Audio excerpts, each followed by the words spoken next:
Provérbios capítulo 22, o versículo 1 diz assim: vale mais ter um bom nome do que muitas riquezas, e o ser estimado é melhor do que a riqueza e o ouro. Hoje nós vamos falar sobre esse assunto que é tratado aqui no versículo 1 de Provérbios 22. Vale mais ter um bom nome. Quero hoje falar sobre um bom nome, um bom nome. Nós estamos na nossa série Pérolas no Caminho Cristão, e essa é outra pérola, outra preciosidade que vai nos ajudar a manter o nosso caminhar, e Deus quer que nós tenhamos essas pérolas. Mas deixa eu começar com uma pergunta esta noite para você que está me ouvindo. O que vale mais para você? Eu não quero que você me responda, eu quero que você se responda. O que vale mais para você? Um bom nome ou riqueza? Dinheiro, ouro? Eu não estou falando de um pouquinho de dinheiro, de alguns R$1.000, não. Muito dinheiro. Talvez milhões. Riqueza, posse, bens, propriedades. O que vale mais para você? Ter um bom nome ou ter riqueza? Deus nos diz aqui que um bom nome é melhor. Um bom nome, ou, como a gente vê na segunda metade do versículo, ser estimado. Essa palavra estimado quer dizer ser querido, ser valorizado. Existe um valor ao seu nome. O seu nome tem valor. O seu nome representa algo. E uma dica aqui para quando você lê Provérbios é que o livro de Provérbios, ele é uma coletânea de dizeres e provérbios inspirados por Deus, é claro, mas eles são uma espécie de uma caixa de bombons. Mas, caixa de bombom você abre, aí você tem um bombom disso, bombom daquilo, aí tem um bombom desse sabor, daquele sabor, e formatos diferentes. Você não compra uma caixa de bombom e tem tudo igual. E Provérbios é assim. Cada capítulo, ele não tem dificilmente tem um tema central, às vezes tem, mas geralmente não tem um tema central, é apenas uma coletânea. Agora, e por isso é importante? Porque um dos segredos de você entender a Bíblia é você ler antes e você ler depois do versículo que você está lendo, para você ter um contexto. Mas quando o versículo muda 3 vezes em 3 versículos, fica difícil você usar o versículo anterior ou o seguinte para tentar dar algum contexto, porque eles mudam de assunto, mudam de contexto. Porém, o que nós temos em Provérbios é cada versículo vai ser dividido com e ou mas. Quando é mas, quer dizer que divide o versículo, quer dizer que a primeira parte do versículo, ela vai fazer um contraste com a segunda parte do versículo. Então, se você está com dúvida o que a primeira parte quer dizer, olha a segunda.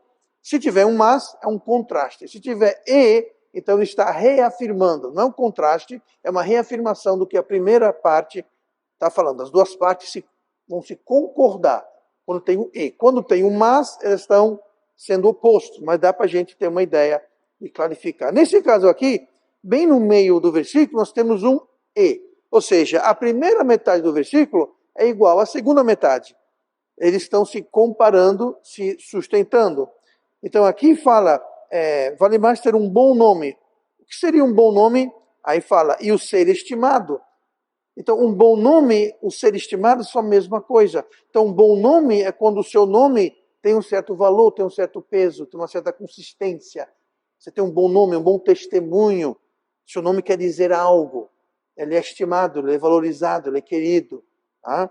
E melhor do que o quê? A primeira metade do versículo fala muitas riquezas. Muitas riquezas. Aí ele explica na segunda metade, vale mais ter um bom nome do que muitas riquezas, e o ser estimado é melhor do que a riqueza e o ouro. A palavra ouro é ouro. A palavra riqueza, no entanto, no hebraico, ela não quer dizer riqueza. A palavra literal para riqueza quer dizer prata, sendo que prata é outro nome, outra forma de falar dinheiro, moeda, tá? Uma moeda, o dinheiro. Naquela época, a moeda, ela representava um valor, não é como hoje. Hoje em dia, o dinheiro que você tem não representa nada, é apenas papel. Havia uma época em que, para o governo poder imprimir dinheiro ou lançar moedas, precisava haver um lastro em que o Banco Central daquele país, o governo que emitia as notas, tinha essa quantidade em ouro ou em prata, de alguma forma. Hoje em dia, faz muito tempo, nem os Estados Unidos, nem ninguém mais faz isso. Simplesmente eles se deslastraram. Ou seja, quer mais dinheiro? Imprime aí, manda a Casa da Moeda imprimir. O que acontece? Que a moeda vai perdendo valor e muitas vezes vale menos, né? Como em alguns casos, na Venezuela, por exemplo, o dinheiro não valia, o papel em que o dinheiro era impresso valia mais do que o próprio dinheiro. Você vê o absurdo que chega a coisa. Por quê? Você imprime, que não vale nada. Enfim, mas essa palavra riqueza, ela quer dizer prata. Então, literalmente, o ser estimado é melhor do que prata e ouro, sendo que prata também é usado como riqueza ou uma moeda, uma coisa assim. Mas enfim, mas fala que ser estimado ter um bom nome é melhor do que ouro, do que prata, do que riqueza, do que dinheiro. Mas eu pergunto, nós temos essa concepção, nós temos essa ideia, esse conceito? Nós pensamos assim? Ou nós preferimos mesmo dinheiro? Não, pastor, eu prefiro dinheiro. Um bom nome é muito bom, mas se for para escolher, eu fico com a grana. Outra referência a essa questão de um bom nome, a gente encontra lá em Eclesiastes 7, e no versículo 1, se você puder, for rápido de gatilho, puder ir lá para Eclesiastes capítulo 7. E no versículo 1 nós temos outra referência que faz uma comparação com essa referência a um bom nome. E ela é um pouco interessante, ela é um pouco intrigante. Eclesiastes 7:1, melhor é a boa fama do que o melhor unguento.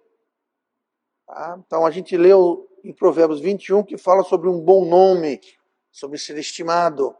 E aqui em Eclesiastes 7:1 fala sobre ter boa fama. Se tem boa fama, o que é o oposto de boa fama? Má fama. O que é uma fama? Não é coisa boa. Você é famoso, você é conhecido, mas não pelos motivos corretos, não por motivos nobres. Tá? Você é conhecido por ser desonesto, fofoqueiro, mentiroso. Isso é uma má fama. Tá? Você é conhecido, mas não pelo bem, pelo mal.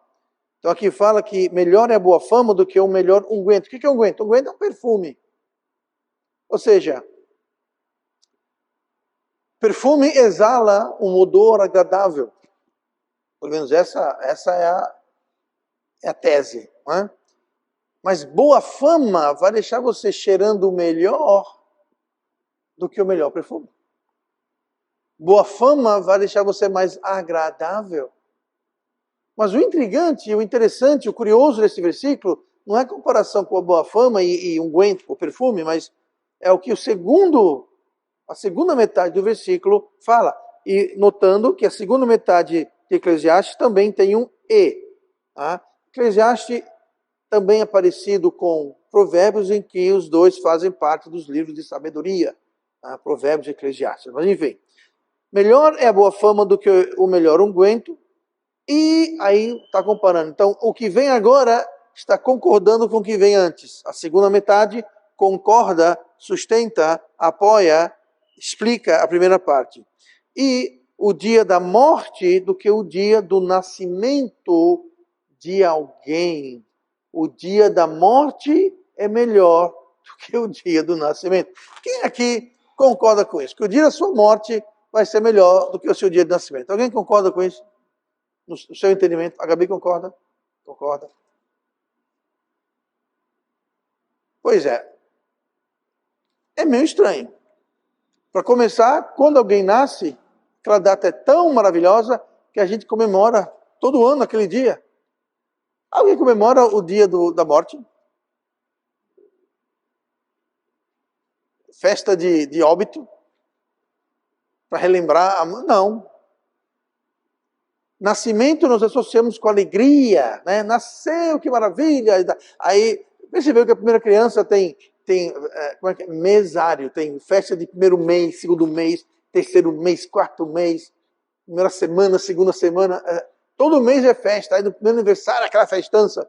Pois é, aí o segundo filho não tem nada, ninguém nem... Por quê? Porque nascimento é associado com alegria, uma nova vida. Nascer uma criança. Né? Nós celebramos o Natal, é o quê? O nascimento de Cristo. Talvez a Páscoa, você pode dizer que a gente comemora a morte de Cristo, mas a verdade é a Páscoa, nós não comemoramos a morte de Cristo, nós comemoramos o renascimento, o surgimento, a ressurreição de Cristo. É outra coisa. Mas aqui está dizendo que é uma coisa meio curiosa, apesar que inspirada. Melhor é o dia da morte do que o dia da vida. Agora, note que aqui o dia da morte é quando finalmente as contas são puxadas e a boa fama e o bom nome são finalmente e absolutamente contabilizados. É no dia da morte que a gente vai saber se deixou boa fama, deixou um bom nome. É claro que o nosso caminhar diário, e é uma caminhada incessante, que nós estamos caminhando para a sepultura, tá? Cada dia que nós vivemos, nós estamos um dia mais próximo ou do arrebatamento ou da sepultura. É algo inevitável. Salve o arrebatamento, todos nós vamos morrer. Haverá o dia da nossa morte.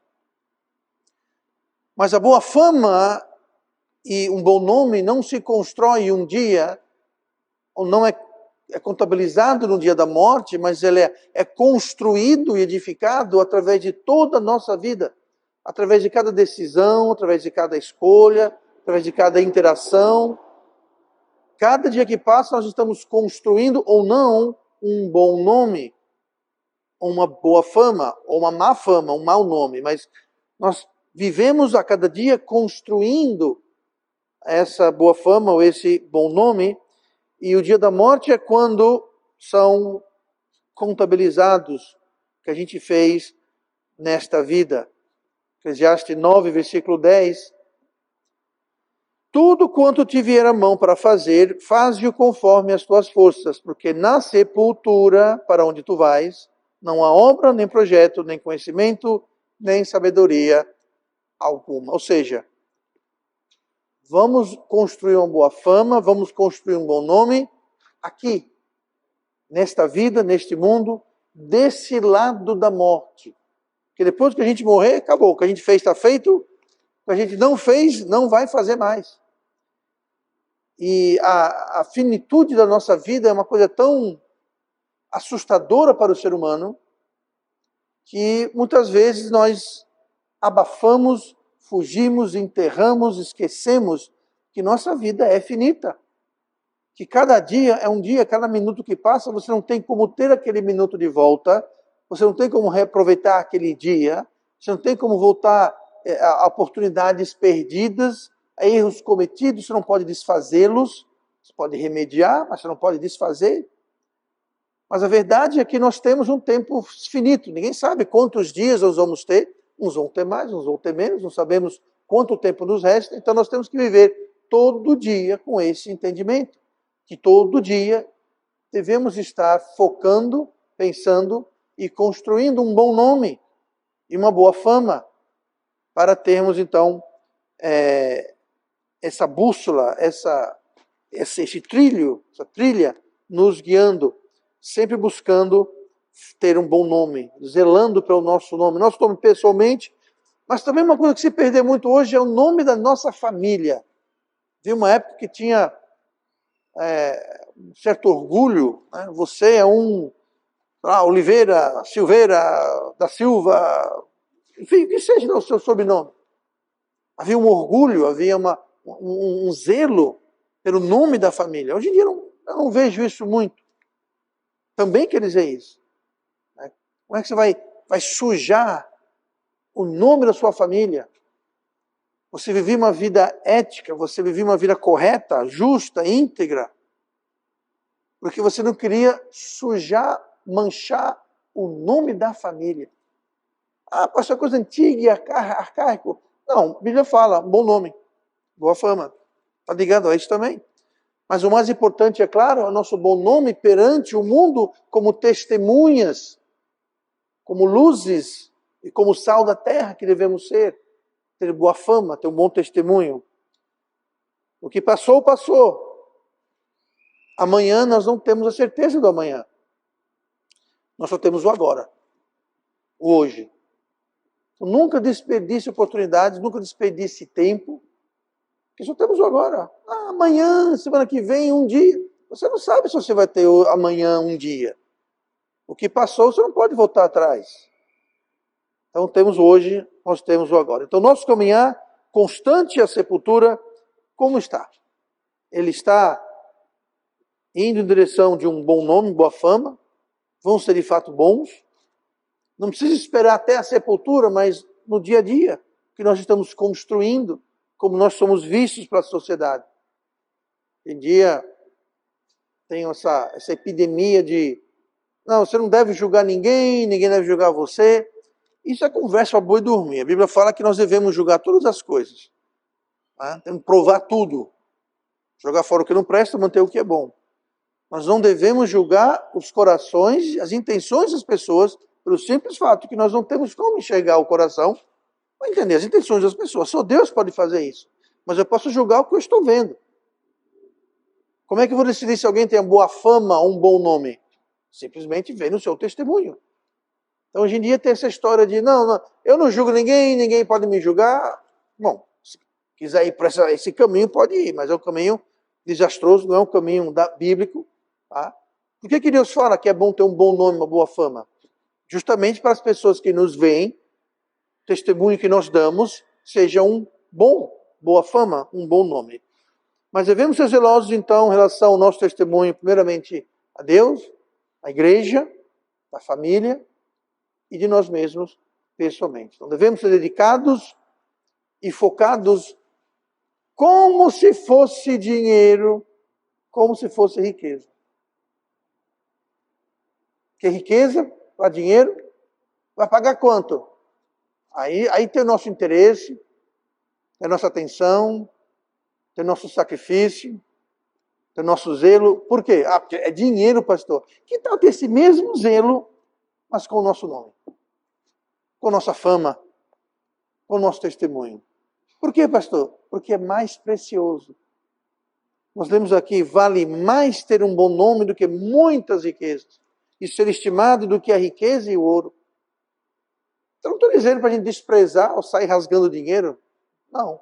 Mas devemos ter um zelo maior pelo nosso nome e pela nossa boa fama. Eu quero hoje ver alguns exemplos de bons nomes e boas famas na Bíblia. E vamos começar lá em Atos capítulo 9. Eu vou logo dizendo, vamos ver 3 exemplos. Aí vocês podem contar 1, 2, 3, aí fica todo animado para ir embora. O primeiro exemplo em Atos 9, versículo 36 e 37, é sobre a irmã Dorcas. A irmã Dorcas, também conhecida como Tabita. E diz assim o versículo 36. E havia em Jope uma discípula chamada Tabita, que traduzida se diz Dorcas. Esta estava cheia de boas obras e esmolas que fazia. E aconteceu naqueles dias que, enfermando ela, morreu, e tendo-a lavado, a depositaram num quarto alto. Aqui nós temos Dorcas. Dorcas, ela era salva. Ela não só era salva, mas ela era uma discípula. O que dizer isso? Ser salvo é muito bom, muito importante. É o primeiro passo, mas tem um segundo passo, é ser um discípulo. E um discípulo era alguém que era um seguidor ou seguidora dedicada, uma aluna aplicada, uma crente fiel. Isso é o que caracteriza um discípulo, uma discípula. Não é apenas você é salvo, aleluia, glória a Deus, você vai para o céu, você é um filho de Deus, nova criatura, mas não quer dizer que todo crente é um discípulo. Tá? Todo discípulo é crente, mas nem todo crente é discípulo. Dorcas era uma discípula, tá? Então era uma crente que era séria sobre o seu caminhar, e ela tinha um bom nome. E como resultado e evidência que ela era uma discípula fiel, aplicada, etc., nós lemos no versículo 36 que ela estava cheia de boas obras. Cheia de boas obras e esmolas que fazia. Era público, era notório o que ela fazia. Ela fazia falta. Quando ela morreu, ela fez falta. Olha o versículo 39. E levantando-se Pedro foi com eles, e quando chegou, o levaram ao quarto alto.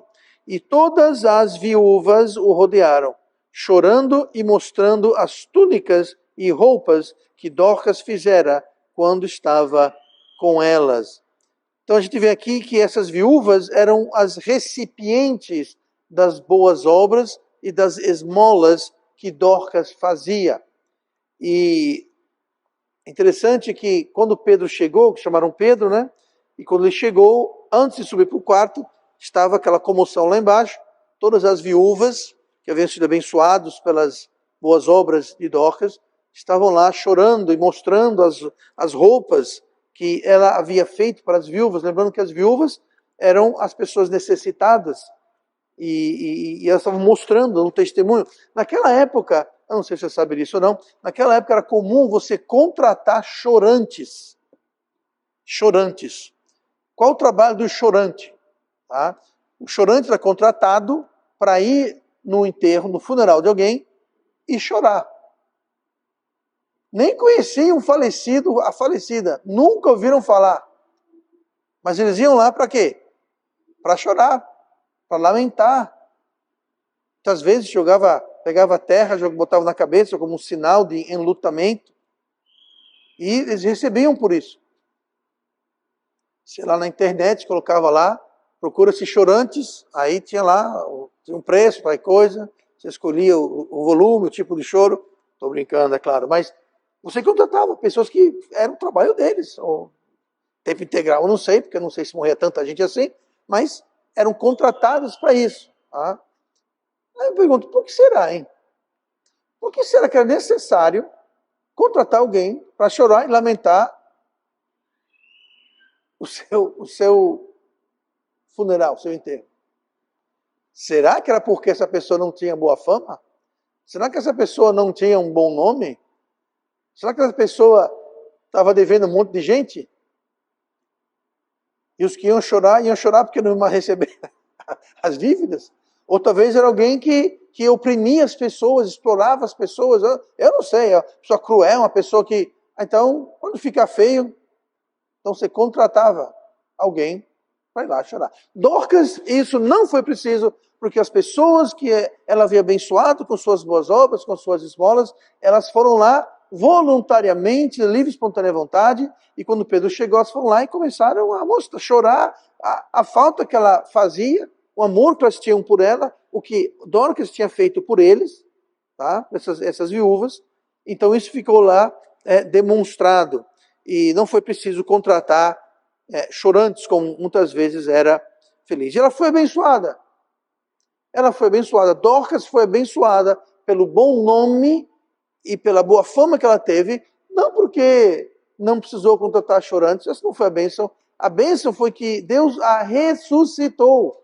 Você lê um pouquinho mais adiante a história, não vamos ler porque não vem muito ao caso, mas a questão é que Pedro subiu, orou e Deus a ressuscitou. Deus a ressuscitou. Pedro subiu no quarto alto, sozinho, e desceu com Dorcas. Deus deu uma extensão de vida para ela. Por quê? Boas obras e boa fama. Olha quantas bênçãos e quantas pessoas ela haviam abençoada. Aí eu pergunto, será que nós somos um bom investimento para Deus? Vale a pena Deus nos dar uma extensão de vida? Talvez não morrendo, ressuscitando, mas nos estendendo, nos livrando. Agora entenda, todo mundo vai morrer. Morrer não é sinal de que Deus está bravo com você. Morrer não é sinal que você é um pecador, que você não presta para nada, que você está rebelde contra Deus. Não, todo mundo vai morrer. Agora eu digo o seguinte, Deus pode sim trazer morte precoce em certos casos. Não cabe a gente julgar. Tá? Ah, fulano morreu. Ah, já sei o que foi. Não prestava. Já foi tarde. Eu não vou nem chorar no enterro dele. Não é bem assim, gente. Tá? A gente não pode julgar, tá? Porque nós não sabemos. Mas sabemos na Bíblia que Deus pode abreviar a vida de alguém devido à sua rebeldia, sua intransigência, sua desobediência. Tá? Mas não quer dizer que morte é um sinal de julgamento de Deus. Porque todos nós vamos morrer, mas quem é salvo não vai ficar morto. Amém. Aleluia. Mas qual é a trilha que nós estamos deixando em nossas vidas? Qual a boa fama, o bom nome, as boas obras que estamos deixando? Como ficará o nosso legado? O que estamos deixando? Que legado estamos deixando das influências e heranças espirituais que está para os nossos filhos e filhas, mas para irmãos da igreja que você abençoou, que você influenciou, que você encorajou, pessoas que você levou a Cristo, pessoas que você fez uma diferença nessa vida, alguém que você ajudou, alguém que você ajudou a amadurecer, a crescer, a encorajar, a vir para a igreja, a ficar vindo para a igreja, alguém que você deu aquele empurrãozinho necessário. Qual vai ser o nosso legado? Aqui para Dorcas havia um monte de gente que veio dizer, não, ó, ela fez isso, ela costurou isso para nós, ela fez isso, eram esmolas que ela fazia. Essa palavra esmola é interessante. Essa palavra esmola, ela vem de uma palavra hebraica que significa compaixão. Tá? A gente vê isso. Aqui no Brasil, quando a gente fala esmola, o que vem à mente é coisa sem valor, né? Uma esmola, vou dar uns trocados, né? Mas isso aí é uma esmola é algo de pouco valor. Não, a palavra esmola, no Velho Testamento, ela quer dizer obras de compaixão. Tá? A pessoa foi compassiva, ela se condoeu. Então, é isso que quer dizer esmola, você se condoer, ter compaixão. Tá? Não quer dizer que é uma coisa sem valor, de pouco valor monetário ou de outra forma. Mas nós vamos deixar o quê? Que trilha nós vamos deixar? Isso é o que vai definir, isso é a contabilização final do nosso bom nome. Se você busca ter um bom nome, boa fama, nós vamos deixar um legado, uma trilha muito boa. Então essa é Dorcas. Vamos ainda em Atos para o capítulo 10, a gente estava no 9, vamos para o 10. Vamos ver outro personagem que tinha uma boa fama, que tinha um bom nome.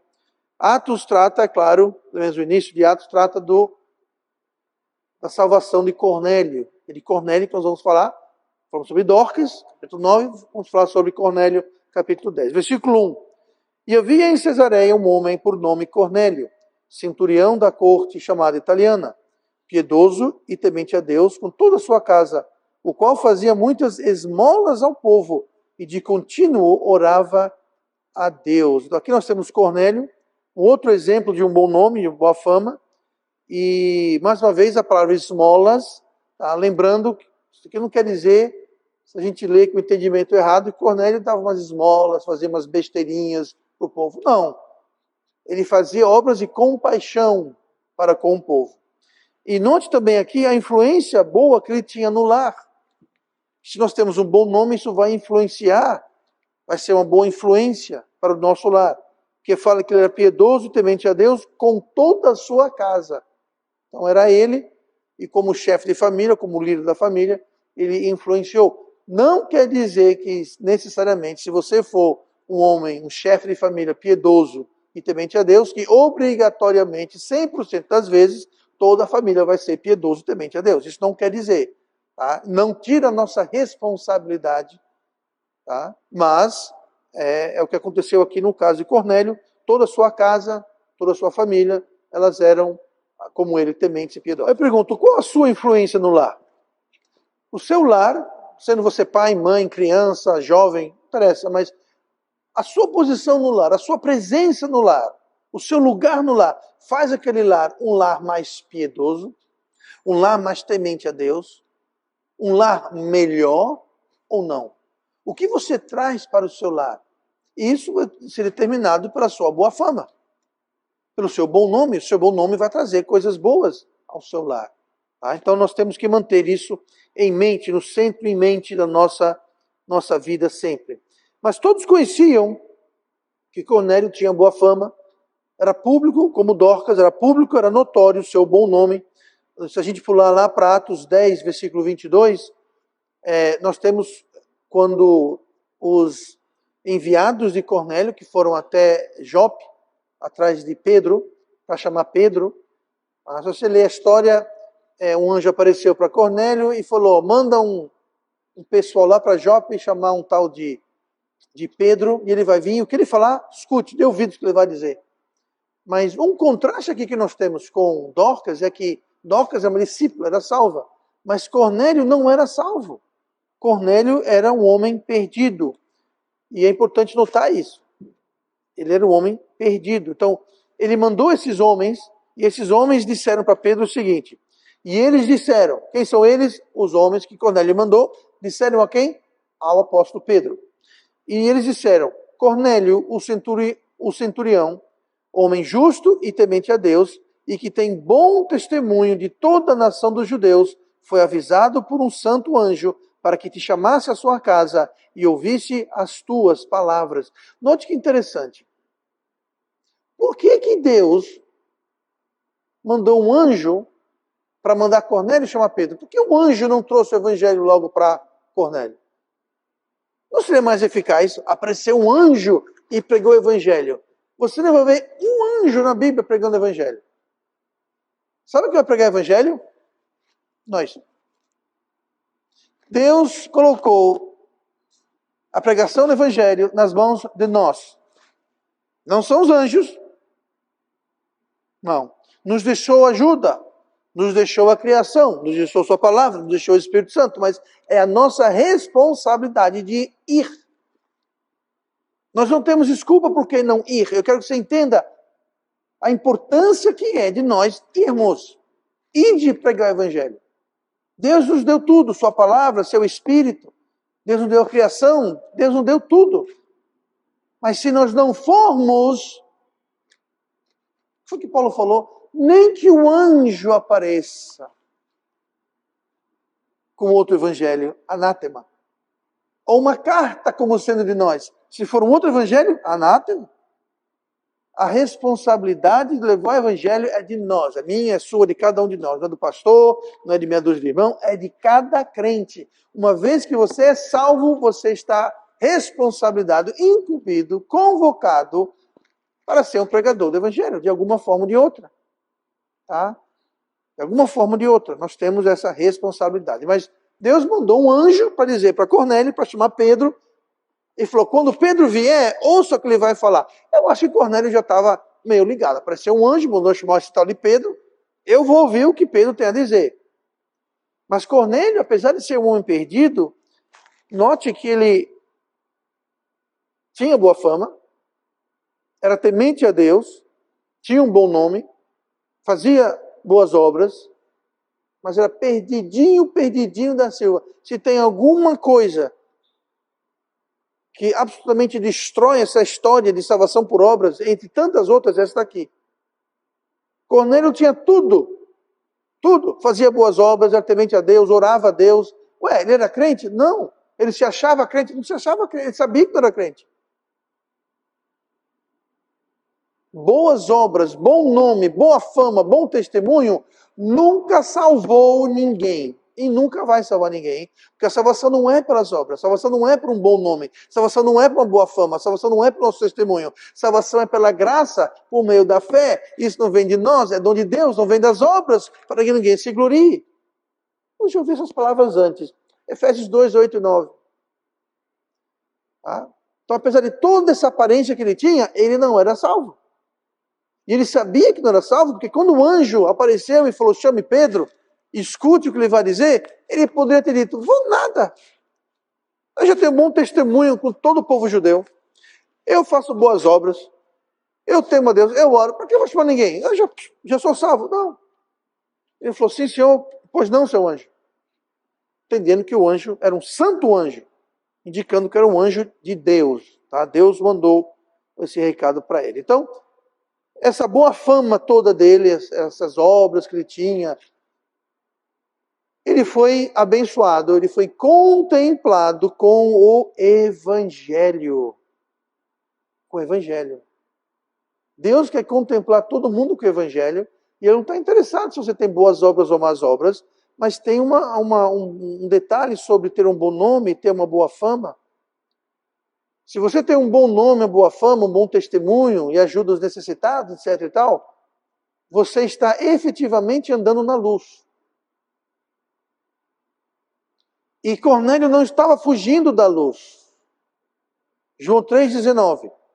E a condenação é esta, que a luz veio ao mundo e os homens amaram mais as trevas do que a luz, porque as suas obras eram más. As obras de Cornélio eram más? Não. Indicando que ele não fugia da luz. Quando a luz veio a ele, ele não correu da luz. Ele foi para a luz. Ele abraçou a luz. Ele obedeceu à luz. Ele chamou Pedro, ou mandou chamar Pedro. E quando Pedro veio, ele ouviu Pedro. E aí ele foi salvo. Lê mais adiante na história, lição de casa de hoje, lê Atos 9 e lê Atos 10. Ele não rejeitou a luz porque ele tinha boas obras. Por quê? Porque ele tinha boa fama, tinha um bom nome. Bom nome e boa fama é construído através de boas obras, obras de justiça, obras de amor, obras que são provenientes de Deus. Porque todo o bem que há no mundo vem de Deus. E todo o mal que há no mundo vem do diabo. Então quando você faz uma coisa de bem, mesmo não sendo salvo, mesmo não sendo filho de Deus, é a influência do bem de Deus que está fluindo através daquela pessoa. Ah, pastor, porque eu conheço pessoas que são espíritas da religião tal, eles fazem o bem. O bem que eles fazem é fruto de Deus. Que Deus opera através dele, mesmo eles não sendo salvos. Deus opera através deles. E o crédito, e o louvor, e a honra e a glória não é para ir para aquela igreja ou aquela religião, mas sim a fonte de todo o bem que é Deus. É como o sol. Sabia que toda energia, todo nutriente, tudo que tem no mundo vem do sol. Você não tem sol, você não tem nada. Não cresce planta, não tem animal, não tem mar, não tem chuva, não tem nada. O que você está comendo, o alimento que você come, sabe onde vem aqueles nutrientes? Do sol. O sol que deu energia para que tudo acontecesse, mas tudo provém do sol. Do mesmo jeito, tudo bem na terra, tudo que é bom e justo e correto e admirável, vem de onde? Vem de Deus. E tudo que não presta e é mal, é corrupto, injusto e impiedoso, vem do diabo. Muito simples. Muito simples. Então você tem um bom nome. O Cornélio era um homem perdido. Tinha um bom nome. Um homem perdido. Boa fama, bom testemunho. Perdido. Mesmo temendo Deus, perdido. Mas ele foi contemplado. Ele não fugiu da luz. E Cornélio, cheio de suas boas obras, não rejeitou a luz. João 3,21, eu li João 3,19, eu vou ler João 3,21. Mas quem pratica a verdade, eu diria que Cornélio estava o quê? Praticando a verdade. Mas quem pratica a verdade, vem para a luz, a fim de que suas obras sejam manifestas, porque são feitas em Deus. Veja bem, quem vem para a luz não está na luz, está fora da luz. Mas quando alguém que não está na luz, alguém que vai vir para a luz, mas pratica a verdade, aquilo que é bom e correto e justo, de onde vem isso? O versículo fala, porque são feitas em Deus. A pessoa não está na luz, está fora da luz, ela está indo para a luz, mas as boas obras, a verdade que ela pratica, vem de onde? São feitas em Deus. Eu acabei de falar, são feitas em Deus. Tudo que é bom e maravilhoso nesse mundo é feito em Deus. Mesmo se não é um crente que faz. Vem de Deus. Vem de Deus. A Bíblia fala que toda autoridade é dada por quem? Por Deus. Pastor, e quando a autoridade não presta, é corrupta? Eu não sei se vocês conhecem algum lugar onde tem autoridade que não presta, é corrupta. Eu não conheço nenhum lugar no mundo onde isso aconteça, muito menos aqui no Brasil. Mas sabe quem colocou essas pessoas em autoridade? Sabe quem foi? Deus. Não, pastor, é que houve... Não, foi Deus. Foi Deus. Foi Deus que colocou aquelas pessoas em seus devidos lugares. Por quê? Eu já falei sobre isso antes, mas Deus julga nações colocando governantes, digamos assim, que deixam a desejar. Oh, yes. Tenha certeza disso. Ah, pastor, foi que a gente votou, elegeu, até Deus coloca aqueles de autoridade em seus lugares. Não interessa se é através de monarquia, democracia, entre aspas. A democracia hoje é muito relativo, né? Democracia hoje foi uma palavra que foi raptada e cada um faz o que quer com ela. né? Temos que defender a democracia. Ah, como? Destruindo a democracia. Vamos defender a democracia, vamos fortalecer a democracia, acabando com ela. Pois é, não faz sentido, mas é o que tem. Mas quem colocou essas pessoas lá? Não, foi o fulano que indicou. Foi Deus. Porque toda autoridade vem de Deus. E tudo que é feito na verdade, que é bom, correto, justo, maravilhoso, louvável, vem de Deus, mesmo quando não é um crente. É de Deus. Tudo vem de Deus. Então, nós temos Cornélio, que praticava a verdade, e ele foi para a luz. Ele não rejeitou a luz. Agora, quando as pessoas praticam as obras más, eles não querem saber da luz. Muitas vezes, evangelizando, eu falei com pessoas, entendeu o evangelho? Entendi. Você quer? Não, não quero. Por quê? Não, não quero. Agora não, depois. Não, não quero. Sabe o que é isso? Eu não sei a vida deles, mas de acordo com a palavra de Deus, é porque suas obras são más. Eles não querem a luz. Não querem. Ou senão assim, não, porque se eu aceitar Cristo, eu vou ter que deixar de fazer isso. Sabe o que é a verdade? Não. Você pode ser salvo sem deixar nada. Para ser salvo. Salvação não vem das obras, nem obras boas, nem obras más. Mas tem gente que pensa, mas só o fato que eu talvez vou ter... Eu não quero. Por quê? Eles preferem ficar com suas obras más e fugir da luz. Eu prefiro ficar com minhas obras más. Não, mas veja bem, você ser salvo, você não precisa deixar. Você precisa crer e receber. Uma vez que você crê e recebe, como consequência, Deus vai trabalhando e você cooperando, e Deus vai te limpando, santificando. Não vai ser de uma hora para outra, mas é o processo de santificação. E aí, mas só de pensar, ok, então daqui um dia eu vou ter que parar. Então, sabe uma coisa? Quero não. Sabe o que é isso? Os homens eram más e fogem da luz. Cornélio não fugiu da luz. Cornélio abraçou a luz. Porque as suas obras eram da verdade, eram do bem, do correto. Tá? Então, nós temos um bom testemunho como Cornélio. Nós somos conhecidos como Dorcas, como Cornélio. Nós temos um bom nome, uma boa fama, um bom testemunho. Piedoso, temente a Deus, justo, bom testemunho de si, da sua família, que fazia obras de compaixão, que tinha compaixão com as pessoas.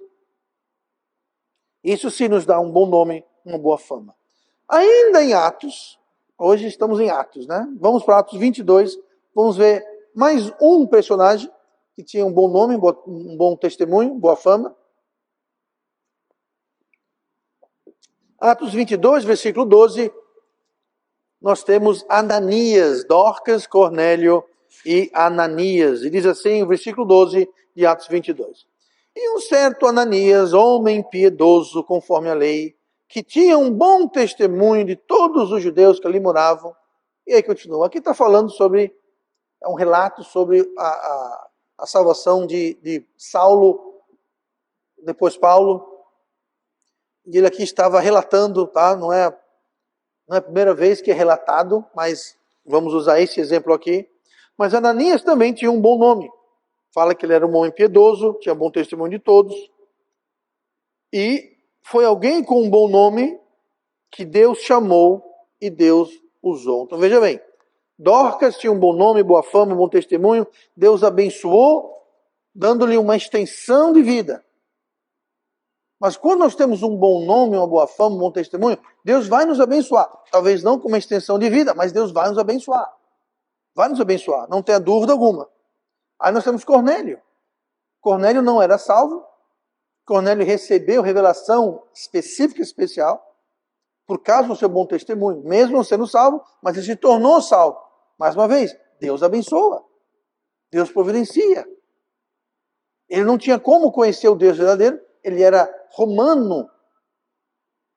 Lembre que romano, muitas vezes, não era muito bem aceito.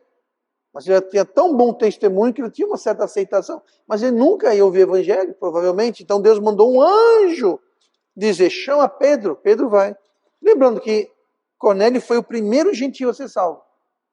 Primeiro gentil. Tanto que deu o maior celeuma lá, que Paulo voltou para Jerusalém, e o pessoal ficou horrorizado. O quê? Você foi para os gentios? Foi para os gentios. Tá? Mas é uma bênção. E aqui nós temos Ananias, que foi usado. Quer ser usado por Deus? Tem um bom testemunho? Quer ser usado por Deus? Tem boa fama? Mas foi alguém com bom nome e boa fama que Deus chamou e usou. E essa é a maior honra, é o maior dever que nós podemos ter. Sermos usados por Deus. Deus quer nos usar. E não interessa em que capacidade ou em que Ele vai nos usar, porque a grandeza não vem do que nós fazemos, mas daquele que nos chama. E se Deus quer nos usar, é importante. Se Deus quer nos chamar e nos usar, é importante. Não interessa o que é. Não interessa a função, não interessa o que seja. O nosso foco, o nosso desejo deve ser querer ser usado por Deus. E Deus usa mais as pessoas que têm um bom testemunho, que têm uma boa fama, que têm um bom nome. Deus pode usar quem Ele quiser, entenda? Deus pode usar quem Ele quiser. Mas Deus vai usar mais pessoas que têm um bom testemunho e um bom nome. Mas Ananias foi usado, então, para restituir a visão de Saulo, Paulo, no caso, Saulo de Tarso, depois Paulo de Tarso, restituir sua visão, orou por ele e o guiou. Lembrando que o próprio Ananias, quando Deus mandou, vá falar com o Saulo de Tarso, está na rua tal, ele falou, quem? Não é esse que anda prendendo e matando o povo? Algum engano, não estou vendo direito, algum engano. Deus falou, não, é ele mesmo, pode ir. Bom, ele foi. Saulo estava salvo, de fato, estava cego, já era salvo naquela ocasião. Mas foi Ananias que deu aceitação, que limpou a barra de Paulo, que ninguém queria chegar perto de Paulo. Lembra-se, Paulo não estava cheio de boas obras. Paulo não tinha um bom nome como Cornélio. Paulo era um judeu perdido que perseguia os crentes. Então foi Ananias que limpou a barra de Paulo para as outras igrejas o aceitarem. Tá? Porque ninguém queria conversa com Paulo de forma alguma. Então Ananias, uma espécie que discipulou, tomou sua mão, o guiou, deu o treinamento inicial para Paulo. E Ananias também, interessante, assim como Dorcas era salva, mas Ananias também, além de salvo, era um discípulo. Atos 9 e 10. Isso aqui, Atos 9 e 10, é sobre a salvação de Paulo. E havia em Damasco um certo discípulo chamado Ananias, e disse-lhe o Senhor em visão, Ananias, e ele respondeu, eis-me aqui, Senhor. Então veja bem, Ananias era um discípulo, não era só crente, não era só salvo, era um discípulo, dedicado, fiel, tá? Aprendia. E Jesus apareceu para ele. Foi um santo anjo que apareceu para Cornélio, não chamar Pedro, mas aqui foi Jesus que apareceu para Ananias. Por quê? Boa fama, bom testemunho. Deus o chamou e Deus o usou. E esse deve ser o nosso foco, esse deve ser o nosso desejo. Cornélio também era piedoso, versículo 12 de Atos 9. E um certo Ananias, homem piedoso, ou seja, piedoso, discípulo, chamado por Deus. Ter um bom nome e ter boa fama abre as portas para sermos chamados e usados por Deus. Nós temos um bom nome? Qual será a nossa história? Qual será o nosso histórico? A gente não tem um histórico escolar? Eu tenho lá em casa o meu histórico escolar, quando eu era desse tamanho. Eu não vou mostrar para vocês porque não interessa. Mas hoje eu leio e eu rio. Os professores não tinham muito piedade, colocavam lá mesmo. O que eles colocavam, pastor? Não era só a conta que eles colocavam. Mas qual vai ser o seu histórico? Qual vai ser a sua fama? Qual vai ser o seu nome? Pois é. Melhor é o dia da morte do que o dia do nascimento. É lá que nós vamos ter nosso histórico fechado, encerrado. O que fez, fez, o que não fez, o que foi, foi, o que não foi, não foi, o que era, era, o que não era, não vai ser mais. Ali vai ser contabilizado e fechado o nosso histórico. Esse histórico vai ser composto de cada dia, cada decisão, cada escolha, cada palavra, cada ato, cada oportunidade. Estamos construindo a nossa fama, construindo o nosso nome, ou bom ou mal, mas estamos construindo a cada dia, a cada passo. Qual vai ser o seu legado? Ah, sim, eu lembro fulano. Sim, o que foi? Causou muito problema. Farrou muito. Jogava bola. Pastor, é pecado jogar bola? Só se for na hora do culto. Não é pecado. Rapaz, aquele cara ali, qual a sua fama? Só que no céu nós vamos ter fama. Essa fama vem por meio de um brilho. Nós vamos ter no céu, cada um, segundo a palavra fala aqui, nós vamos ter, nós não lemos hoje, mas a Bíblia faz referência a um certo brilho, fala que eles brilharão. E eu acredito, só uma opinião minha, mas eu acredito que esse brilho vai ser condizente com a nossa boa fama, com o nosso histórico. De como nós vivemos, como nós construímos o nosso nome, nossa fama. Esse brilho vai ser nosso histórico. Qual vai ser o seu histórico? Você vai brilhar? As pessoas vão ter que... Nossa, lá vem, deve ser o pastor Roberto. Ou não? O pastor Roberto, não, ele está apagadinho ali, ó, dele ali. Pois é, nós estamos construindo, nós estamos edificando a nossa fama, o nosso nome.